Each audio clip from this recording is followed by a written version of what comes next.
एक सर्कल जहाँ 3 अलग अलग लेंथ का लाइन सेगमेंट गिवन है। पहले लाइन सेगमेंट का लेंथ 2 है, दूसरे का 6 और तीसरे का 4 है। ये दोनों लाइन सेगमेंट परपेंडिकुलर है और ये दोनों लाइन सेगमेंट भी परपेंडिकुलर है और मुझे पता करना है इस सर्कल का रेडियस। अब रेडियस अगर आपको निकालना है तो आपको पता होना चाहिए सर्कल का सेंटर कहाँ पर है। So first of all let point O be the centre of the circle.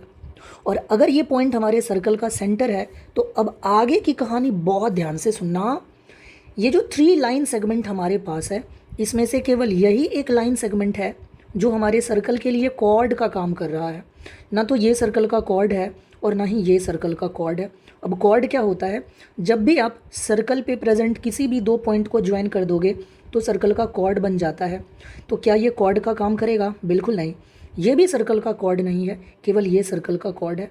अब हमने अच्छे से पढ़ा हुआ है, वी नो दैट, कि जब भी मैं सेंटर से सर्कल के सेंटर से सर्कल के कॉर्ड पे परपेंडिकुलर ड्रॉ करूं, आपके मन में ये भी ख्याल आता है कि ये जो 6 सेंटीमीटर का लाइन सेगमेंट है ना, यहाँ पे भी परपेंडिकुलर ड्रॉ कर दो और इसको भी बाइसेक्ट कर दो। जब ये कॉर्ड ही नहीं है तो बाइसेक्ट कैसे होगा? ओके, तो अगर मैं सेंटर से इस कॉर्ड पे परपेंडिकुलर ड्रॉ करूँ, राइट, मैं क्या कर दूँ? परपेंडिकुलर ड्रॉ कर दूँ, तो ये जो मेरा कॉर्ड है ये कॉर्ड क्या हो जाएगा? बाइसेक्ट हो जाएगा। दैट इज़ 2 इक्वल पार्ट में डिवाइड हो जाएगा, यानी ये वाला पार्ट और ये वाला पार्ट इक्वल होगा। और अगर ये टोटल 4 है तो इसका लेंथ भी 2 और इसका लेंथ भी हो जाएगा 2। पहला चीज़। अब देखो दूसरा काम, ये जो 2 सेंटीमीटर का लाइन सेगमेंट है ना, मैं इसको यहाँ तक प्रोड्यूस कर देता हूँ, बढ़ा देता हूँ। ठीक है जी, ध्यान से सुनना। और जैसे ही मैं इसको यहाँ तक एक्सटेंड करूँगा ये पूरा मिल करके सर्कल का कॉर्ड बना लेगा। दोबारा सुनना, ये 2 सेंटीमीटर ये पहले कॉर्ड नहीं था, बट अगर मैं इसको यहाँ से ले करके यहाँ से यहाँ तक बढ़ा दूँ ना तो अब ये पूरा लाइन सेगमेंट हमारे सर्कल का कॉर्ड है। और अगर मैं इस कॉर्ड पे दोबारा सेंटर से परपेंडिकुलर ड्रॉ कर दूँ तो ये कॉर्ड भी क्या होगा मेरे भाई? बाइसेक्ट होगा। विच मीन्स कि ये वाला जो टुकड़ा है, ये वाला जो पूरा का पूरा टुकड़ा है, ये वाला जो टुकड़ा है, दोबारा सुनो मैं किसकी बात कर रहा हूँ, ये वाला जो टुकड़ा है, ये वाला जो टुकड़ा है और जो फिर ये पूरा टुकड़ा है, ये दोनों क्या हो जाएगा? इक्वल हो जाएगा मेरे भाई। तो ये और ये आपस में इक्वल हो जाएगा। अब आगे की कहानी सुनिए। अब मैं आपसे ये पूछना चाहता हूँ कि ये जो बीच में आपको क्वाड्रिलेटरल दिख रहा है ये कौन सा क्वाड्रिलेटरल है? मुझे बताओ। मैं आपको कह रहा हूँ कि ये रेक्टेंगल है। आप सोच के बताओ कि ये रेक्टेंगल क्यों है। ध्यान से देखो, इस क्वाड्रिलेटरल में कौन सा, मैं हाईलाइट कर दूं, ये क्वाड्रिलेटरल कौन सा क्वाड्रिलेटरल है? ये रेक्टेंगल है। क्यों? ये एंगल भी 90 डिग्री, ये भी 90, ये भी 90, ये भी 90। और अगर किसी क्वाड्रिलेटरल के सभी 4 एंगल राइट एंगल हो डेफिनेटली वो रेक्टेंगल होता है। और एक बार तुमने पता कर लिया ये रेक्टेंगल है तो तुम्हें एक बात और पता लग जाएगा कि रेक्टेंगल के जो अपोजिट साइड होते हैं ना वो इक्वल होंगे। इसका मतलब ये जो पूरा लाइन सेगमेंट है, ये पूरा जो लाइन सेगमेंट है ये भी हमारा कितना हो जाएगा मेरे भाई? ये भी 6 हो जाएगा क्योंकि ये 6 है।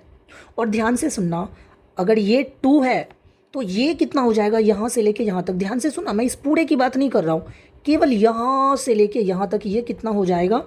ये भी हो जाएगा हमारा 2। तो अब मैं आपसे ये जानना चाहता हूँ, चलो अगर मैं इसको A बोल दूँ और ये वाले पॉइंट को ना B बोल दूँ, अब मुझे बताओ यहाँ पर AB कितना हो जाएगा? जल्दी से बताओ। ये AB हो जाएगा 2 + 2 दैट इज़ 4। और अगर ये AB 4 है ना तो चलो मैं इस पॉइंट को C बोल देता हूँ। अब मुझे ये बताओ कि ये AC कितना हो जाएगा? ये AC भी हो जाएगा 4। क्यों होगा? दोबारा सुनो, ये पूरा सर्कल का कॉर्ड है। जैसे ही सेंटर से परपेंडिकुलर ड्रॉ करूँगा ये कॉर्ड 2 इक्वल पार्ट में बटेगा, ये वाला पार्ट और ये वाला पार्ट इक्वल हो जाएगा।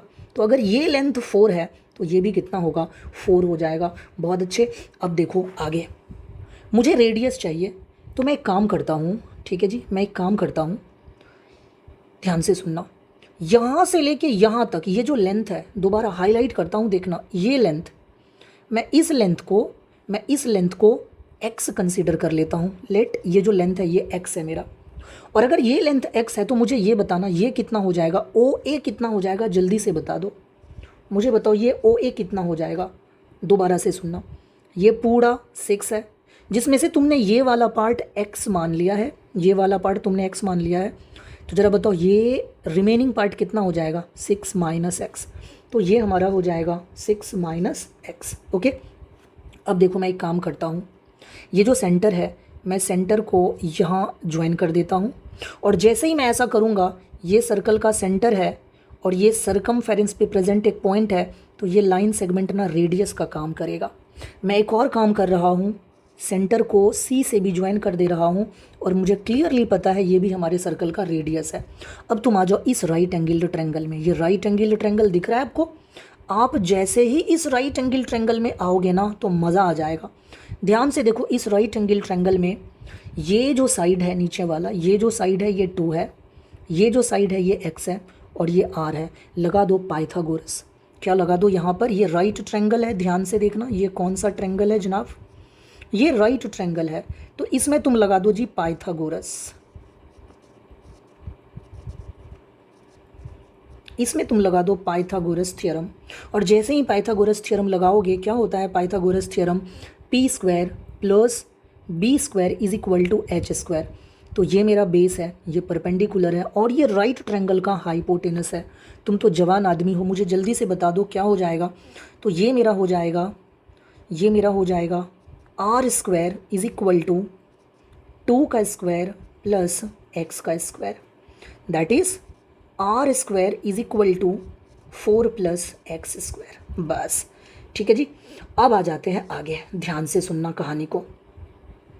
अब तुम आ जाओ इस राइट एंगल ट्रायंगल में। ये भी हमारा राइट ट्रायंगल है, गौर से देखना, ये भी हमारा राइट ट्रायंगल है। और इस राइट ट्रायंगल में मुझे बताओ, ये बेस, ये परपेंडिकुलर और ये हाइपोटेनस, इसमें भी तुम क्या कर दो? पाइथागोरस लगा दो। तो ज़रा बोलो यहाँ क्या देखने को मिलेगा? यहाँ देखने को मिलेगा, मैं यार इस ट्रायंगल की बात कर रहा हूँ, ध्यान से सुनना, मैं इस ट्रायंगल की बात कर रहा हूँ महाराज, मैं इस ट्रायंगल की बात कर रहा हूँ। तो बोलो क्या हो जाएगा? r square is equal to, अच्छा ये बताओ ये वाला लेंथ कितना है? OA कितना है? OA है मेरा 6 माइनस एक्स, तो ये हो जाएगा 6 माइनस एक्स का होल स्क्वायर प्लस, और ये AC कितना है? ये 4 है, तो ये हो जाएगा हमारा 4 का स्क्वायर। तो यहाँ से मुझे r स्क्वायर मिल जाएगा, a माइनस बी का होल स्क्वायर कर दो, a square plus b square minus 2ab करोगे तो ये 12x आएगा और 4 का स्क्वायर बनेगा 16। ठीक है, तो यहाँ से मुझे r स्क्वायर मिल जाएगा। इन दोनों को ऐड कर दीजिए, तो 6 प्लस 6 12, हैंड में 1 3 1 4 और 1 5, तो 52 plus x square minus 12x। अब देखो ये भी r स्क्वायर का वैल्यू है और ये भी r स्क्वायर का वैल्यू है, तो कायदे से अगर LHS सेम है तो RHS भी सेम होगा। तो फ्रॉम 1 एंड 2 हमें क्या देखने को मिलेगा? हमें देखने को मिलेगा कि ये जो 4 प्लस एक्स स्क्वायर है ये इक्वल होगा किसके? 52 plus x square minus 12x के। अब देखो ये एक्स स्क्वायर कैंसिल, ये कैंसिल, और फिर मुझे देखने को क्या मिलेगा? जल्दी से बता दो। 12x को लेफ़्ट साइड में लेके आ जाओ, तो 12x is equal to 52 minus का 4। ठीक है जी, तो यहाँ से मुझे 12x इज इक्वल टू क्या देखने को मिलेगा?